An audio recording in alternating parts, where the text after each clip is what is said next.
janvier 1964. L'histoire n'est pas seulement un bilan du passé, elle est aussi la matrice du présent.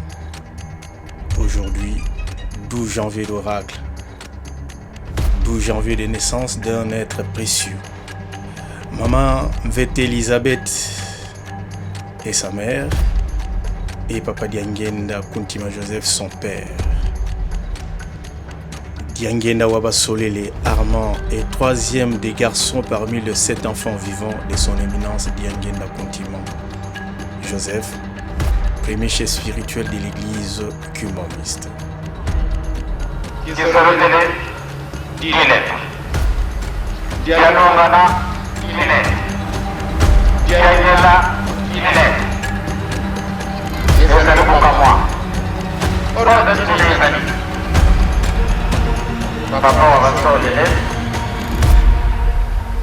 Yemama, Panu Kakyo, Sarangara Nanzam. Dinet. Maman, nous sommes et précis 50 lettres. Dinet, point d'Afrique. Dinet, point d'Europe. Dinet, point d'Amérique. Dinet, point d'Océanie. Dinet, point d'Asie.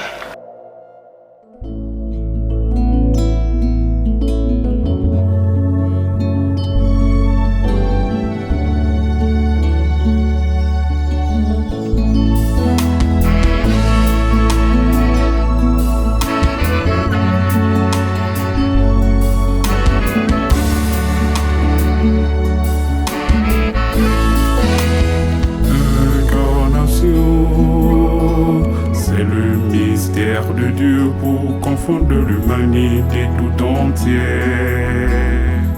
Jésus, la personne qui connut le mépris des humains. Il a connu une âme impraticable pour son origine.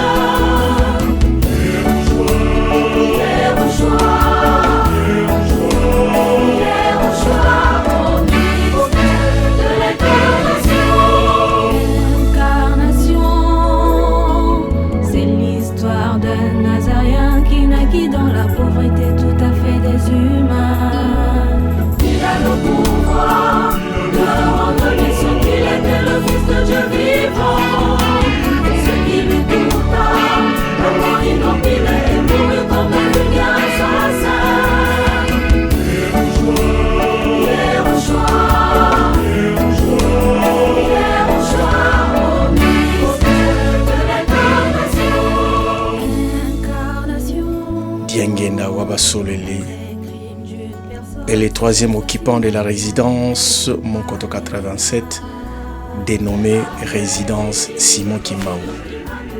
À l'instar de son grand-père Simon Kimbangu, qui chaque fois venait se reposer en ces lieux qui ne présageaient encore rien en termes d'habitation vers les années 1921. Et son père Diangenda Joseph, qui en a fait un logis.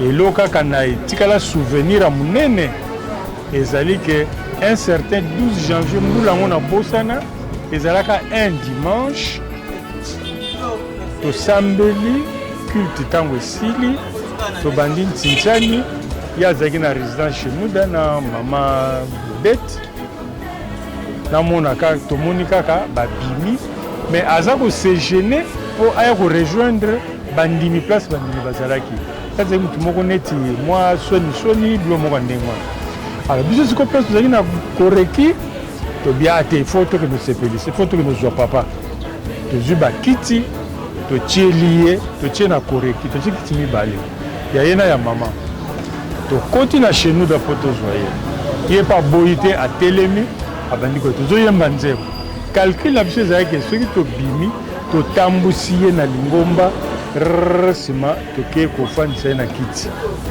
na bakiti oyo tobongisaki wana Alors, tant qu'obima, dès que bimi calcule ça que tout de gauche, to balu qui boit tout na tribune place pour follow mazalak, c'est ma tokei place ça qui to bongise la qui. Et malamoka boye, un réflexe moko zune de moko papa réel. Ati, au lieu de tout banane kota mona, to bien non pas papa. Comment to comme pas ya papa? Papa le dit de la vue en tout cas na banga qui penza. Ceux qui bout, celle qui na yé tour bo que nous faisons na kiti wana. N'habitez le n'ingé salam. Nani tangu na ye nanu kokite. Tangu na ye nanu kokite. Donc maintenant au senga bino kaka bo sepelisaka ye.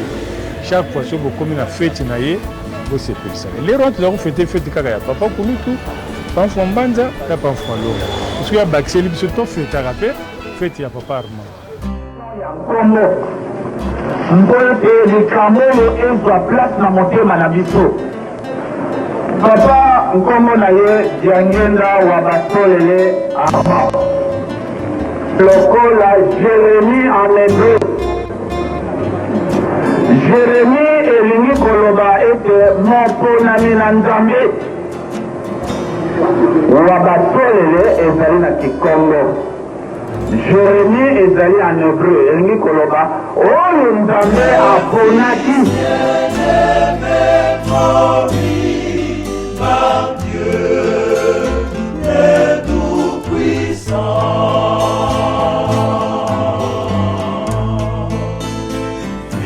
L'Esprit invisible. Mukanda Nzambe lobaka,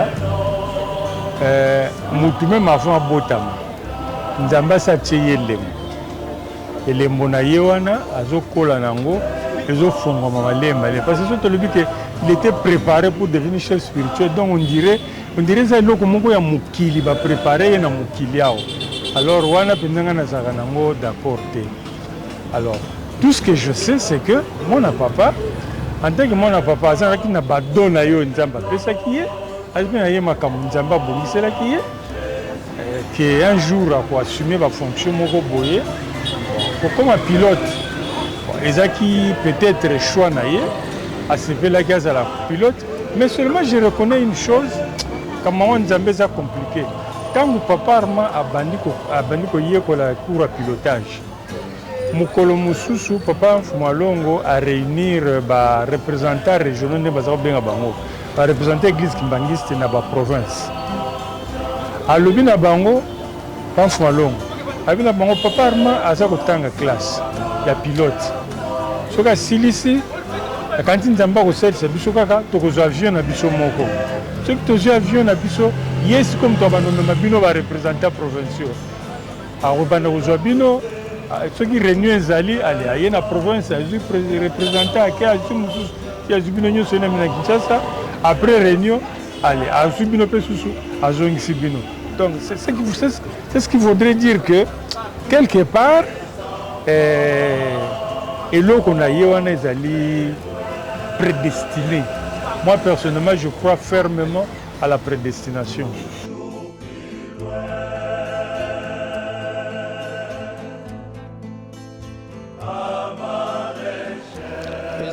Pasi mingi pona koloba mutu correctement vie na ye ndenge yo yebelie. Mais il y a certaines caractéristiques qui peuvent définir mutu lolenge ye azaleli. Papa Armand na mwa bangonga muketo kovanda kana ye tango boko solola. Donc mona ke ye azali d'abord na esprit d'écoute azoyo kayo azan esprit de discernement et une réponse à kopesa yo vous sentez qu'ils ont procuré kimia na motema na yo, c'est-à-dire aux autres trouver ma solution même pas immédiatement et si vous okene nandako oko sentir kimia parce que makamo ya lobaki na yo omoni ba solution na yo. Nous sommes sans ignorer que depuis chute ya Adam na Ève na mukili comment qui troublé. Il faut un messager ya paix bazala na mukili pour rétablir l'ordre na kati ya société. Ya onkolo yiswa yaki message fondamental na ye ezalaki toujours recherche ya paix. Papa Simon Kimbangu asali continuité ya mission ya nkolo Yesu, toujours message ya paix. Papa Diangenda également. Et maintenant tout le monde que mukili ekomi na kati ya turbulation moko ya makasi, ya fali mutu ya kopesa pe message ya paix na mukili. Papa Diangenda avait sillonné le monde.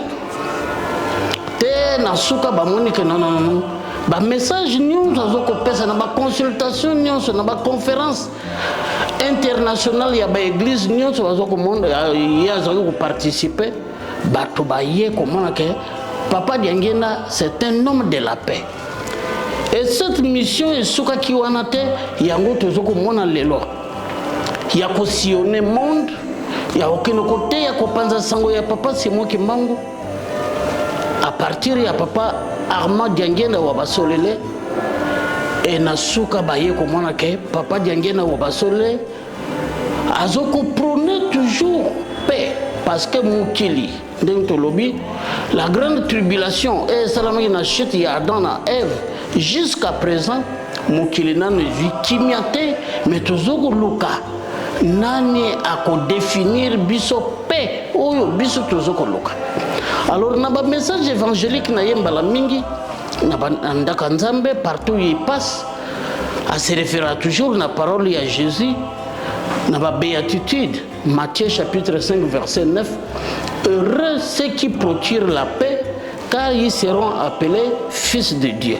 Donc, c'est vraiment fondamental, principe fondamental ya Papa Armand, et c'est ainsi que na ba conférence mingi ya ba musicologue ya batu ya makasi ya mukili o ba yebi ba musique classique na ba autre personnalité ba ye ko décorer ambassadeur de la paix.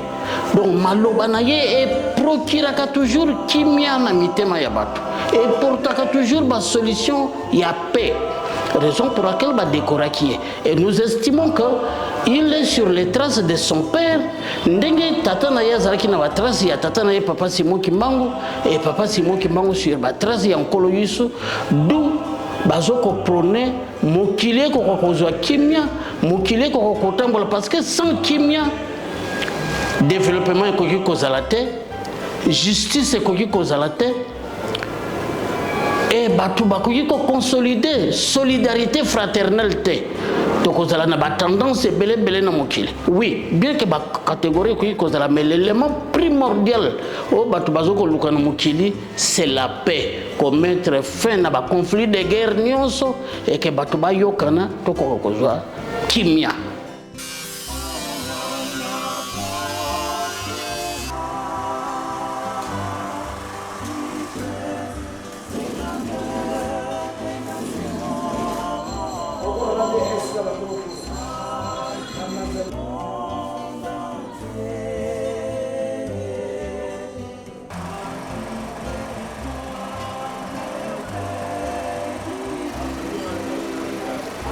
Avion y a sali à dénommer yango esprit de paix, c'est-à-dire c'est une grande étoile qui doit rayonner, éclairer toutes les zones d'ombre. Avion les autres servir na ye instrument, il y a évangélisation na ye, il y a kimia, et comme il y a mon casali porteur y a paix, instrument où il y a azomema, et ça instrument paix y a kimia. Voilà un peu en bref ce que j'ai. Béni soit Dieu le Père, béni soit Dieu le Fils,